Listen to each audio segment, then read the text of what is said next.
Hello, everyone, and welcome back to English Pod. My name is Marco. I'm Erica. And today we have a great intermediate lesson for you. That's right. We've got some excellent real English for you all about cleaning the house. Cleaning the house, that's a real life situation, so we're going to give you real English. Exactly. So in today's lesson, we're going to look at language about cleaning the house. We're also going to learn a few phrases that you can use if you want to ask someone for help. And maybe if you're a little bit lazy like me, a phrase or two to avoid doing work. Okay, well, let's get started then with our vocabulary preview. Vocabulary preview. All right, great. We have two great words for you today. Erica, why don't you tell us the first one? The first word is such a mess. Such a mess. Such a mess. So when something is a mess... It's dirty. Yeah, or things are everywhere. Disorganized. Yeah, so, you have your clothes on the floor and your shoes on... Okay, so that sounds a lot like my desk at work. Your shoes on your desk. Yeah, I've seen that. I've been wanting to ask you about that. Okay, such a mess. Really, really dirty. Okay, now let's take a look at our second word, chores. Chores. Chores. Chores. Chores is a really common word for... things you have to do around the house. Like, for example, laundry. Or making the bed. Or when you have to take out the garbage. Those are all examples of chores. Chores, yeah. I guess everyone can remember when they were kids, they had chores to do. Yeah, when I was a kid, it was my chore to chop wood. Chop wood? Yeah. That's a great chore. Playing with an axe. Maybe if you're a boy, but for a girl, it was not so great. That's why you're so strong and fit. All right, so let's listen to our dialogue for the first time. It's going to be kind of fast. But don't worry if you miss something, because we'll explain all of the important language afterwards.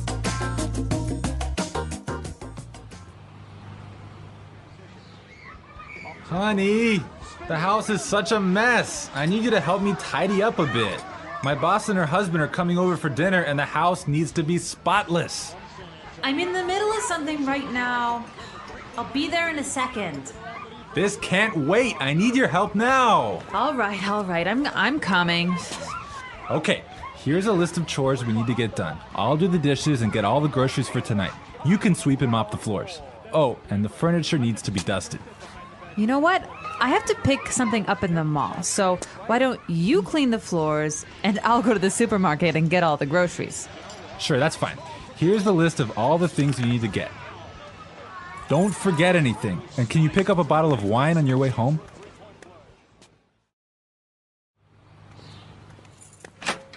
Hey, honey, I'm back. Wow, the house looks really good. Great. Can you set the table? Just a sec. I'm just gonna vacuum this rug real fast. Wait, don't turn it on!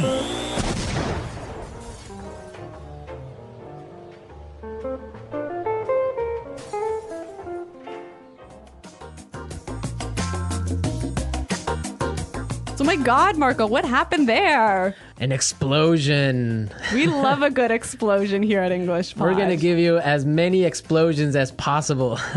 Okay. Right. So let's take a look at our language takeaway. Language takeaway. So language takeaway is the part of our lesson where we teach you what we think are some really important words that are found in the dialogue. Exactly, and we have 3 really important words in our dialogue today. So let's start with the first one. Tidy up. Tidy up. Tidy up. So to tidy up means to... put things in their correct spot. Right, so put the shoes on the floor. Get those shoes off my desk. Exactly, so tidy up, organize things a little bit. Yeah, put things away. Okay, let's take a look at our second word now. Spotless. Spotless. Spotless. Spotless. So when you want something to be spotless... you want it to be really clean. Really clean, not a spot of dirt on it. Like your desk. Exactly, my desk is spotless. My desk is not spotless. All right, great word. Now let's take a look at our last word for language takeaway. Mall. Mall. Mall. M-A-L-L, mall. Mall, yeah. It's a strange sounding word. It is a little bit funny sounding, but it basically means a large building with many shops inside, many different stores inside. Right. Now, in British English, you would say shopping center. Yeah, I think that's a little bit more common, but in American English, we say mall. Great. So now it's time in our show to look at putting it together. Putting it together. Okay, so in putting it together, we take a word from the dialogue and we show you how to use this word in real English. So we give you a couple of examples of how this particular word can be used. Exactly. So the word that we have for today is groceries. Groceries. Groceries. Groceries. Erica, why don't you tell us what groceries are all about? So groceries are all of the food items that you need to buy at the supermarket. So like your bread and milk and meat and... Vegetables. Exactly. Those are all stuff. Groceries. Okay, so let's listen to some examples on how we use this phrase. Example 1. There's no milk. Can you go to the grocery store? Example 2. Here's the grocery list. I need all of these things so that I can cook dinner tonight. Don't forget anything. Example 3. I hate grocery shopping. I can never find what I'm looking for. Okay, great examples. We heard some really interesting combinations, right? Yeah, we heard grocery store. Which is where you buy your groceries. Exactly. Grocery shopping. Buying all your groceries. And grocery list. Where you have all the items that you need to buy. A list of everything you need to buy. Exactly. You know, grocery store. I think this is quite a common word in Canada. Probably North America. Yeah. Do you say grocery store in America? Well, if it's a small one. Really? So like a small store. in Canada, I say grocery store for even like a supermarket. Really? Yeah. I guess, well, I would say supermarket for a large one and grocery store for a little corner shop. All of these little differences in American Canadian English. Okay, I think it's time for us to listen to our dialogue another time. This time it'll be a little bit slower. Honey, the house is such a mess.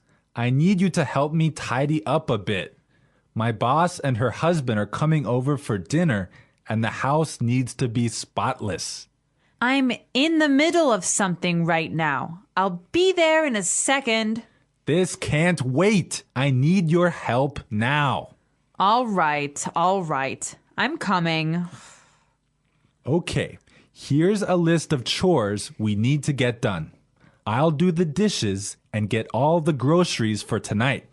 You can sweep and mop the floors. Oh, and the furniture needs to be dusted. You know what? I have to pick something up at the mall. So why don't you clean the floors and I'll go to the supermarket and get all the groceries? Sure, that's fine. Here's the list of all the things you need to get. Don't forget anything. And can you pick up a bottle of wine on your way home? Hey, honey, I'm back. Wow, the house looks really good. Great. Can you set the table? Just a sec. I'm just gonna vacuum this rug real fast. Wait! Don't turn it on!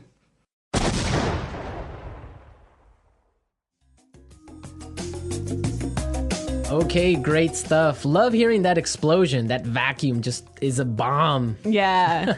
In this dialogue, there was some really interesting language that you can use if you don't want to do any chores in the house. Exactly. So it's time now for Fluency Builder. Fluency Builder. You know, Fluency Builder is a part of our show that we use to take a common phrase or a word that you already know and show you how to express that idea more fluently and more naturally. Exactly. So let's take a look at our first idea that we want to explain. let's say you're watching TV like the woman in this dialogue, and your husband wants you to help him do the chores. And you say, no, I'm busy. Right. Or I'm doing something. Those are two great expressions, but we heard something a little bit different in the dialogue. I'm in the middle of something right now. I'm in the middle of something right now. Yeah, that phrase is great. It means she's busy. She's doing something. Yeah, I'm in the middle of something. Yeah. And so, Marco, you can tell us about our next phrase. Okay, well, now suppose that you want to say, you'll be there soon. You might say, I'll be there soon, or I'm coming. Exactly. But in our dialogue, we heard something a little bit different. Let's listen. I'll be there in a second. I'll be there in a second. So this is a more natural way of saying, I'll be there very soon. Yeah, you know what? I think I use this phrase almost every day. I'll be there in a second. Yeah. It's really common. Yeah, it means I'll be there really fast. Yes. Okay, so our final item today in Fluency Builder is a great phrase that helps you say the idea, could you or would you? Right. Or can you? Yeah, so can you sweep the floor? Could you sweep the floor? But in the dialogue, we heard something that's a little bit different. Why don't you clean the floors and I'll go to the supermarket? Why don't you clean the floors and I'll go to the supermarket? Great. So this is more natural and it's giving a suggestion. Yeah, it's sort of a polite way of asking someone to clean the floors. Right. It's a really good and polite way of saying it. Yeah, I would agree on that. This was Fluency Builder. Now we are ready to listen to our dialogue again at its normal speed. And this time you'll understand a lot better.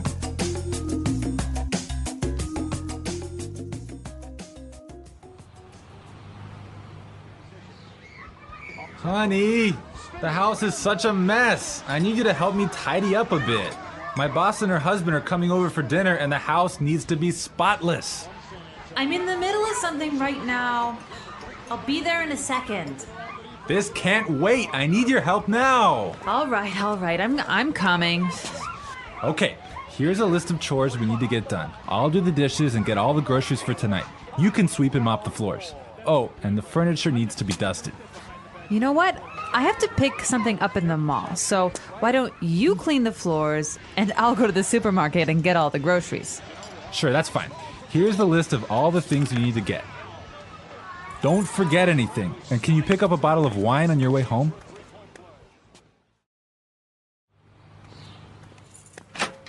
Hey, honey, I'm back.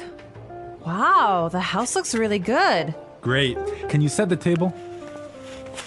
Just a sec. I'm just gonna vacuum this rug real fast. Wait, don't turn it on!